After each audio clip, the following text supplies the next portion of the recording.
Le monde de la musique en deuil, il a rejoint les étoiles. Un compositeur qui a travaillé avec les plus grands artistes depuis les années 60 vient de nous quitter. On vous dévoile son identité. Dans cet article, on va revenir sur un vieux concept de musique appelé yéyé. Celui-ci a été créé en 1963 par Edgar Morin. Ce mot signifie littéralement « nous sommes jeunes ». Une chose est sûre, il a été marquant dans le monde de la musique et un tournant dans la société, c'est l'évidence. Récemment, un membre de ce mouvement vient de rejoindre les étoiles. On vous dévoile son identité. Le monde de la musique perd une figure de la génération yéyé. Le yéyé est un courant de musique qui a vu le jour dans les années 1960. C'est l'époque de la jeunesse baby boomer née après la Seconde Guerre mondiale. Les chanteurs et chanteuses de ce mouvement utilisent des succès anglo-saxons, les traduisent et refont une version en français. Johnny Hallyday et Françoise Hardy ont fait la gloire de ce mouvement yéyé, mais c'est loin d'être les seuls. C'est aussi la période du renouveau et des changements dans tous les domaines, notamment en matière de mode vestimentaire. En effet, les collants vont remplacer les porte-jartelles, on oublie le soutien-gorge et la mini-jupe fait son apparition. Les femmes journalistes refont l'éducation des hommes et elles s'imposent dans la société. Même si la musique yéyé a été éphémère, elle a marqué les esprits.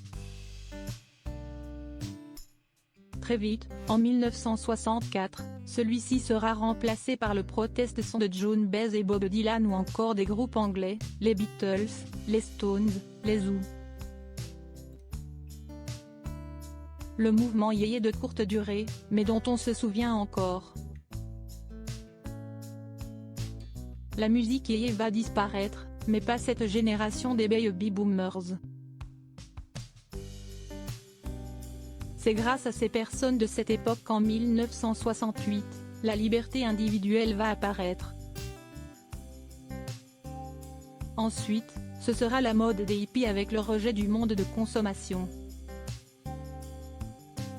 Ces derniers doivent se retourner dans leur tombe en apercevant le monde capitaliste, l'industrie agroalimentaire ou encore le réchauffement climatique. Ces derniers refoulaient aussi les États-Unis et tout ce qu'ils représentent à cause de la guerre du Vietnam. Ce mois de mars 2022, une personnalité de cette époque yéyé est décédée. Cette triste annonce a bouleversé le monde de la musique ainsi que de nombreux artistes. La passion de la musique entre deux hommes. Le défunt est Pierre Papadiamandi. L'artiste a écrit les chansons comme La Dernière Séance ou encore Couleur Mentalo, interprétée par Eddie Mitchell. D'ailleurs, cela a toujours été le compositeur fidèle d'Eddie Mitchell. Eh bien, l'homme de 85 ans a quitté le monde de la musique le mardi 22 mars dernier. Pendant 2 ans, le compositeur et pianiste français d'origine grecque va collaborer sur scène Eddie Mitchell. En 1966, Pierre Papadiamandi lui propose une nouvelle chanson intitulée J'ai oublié de l'oublier.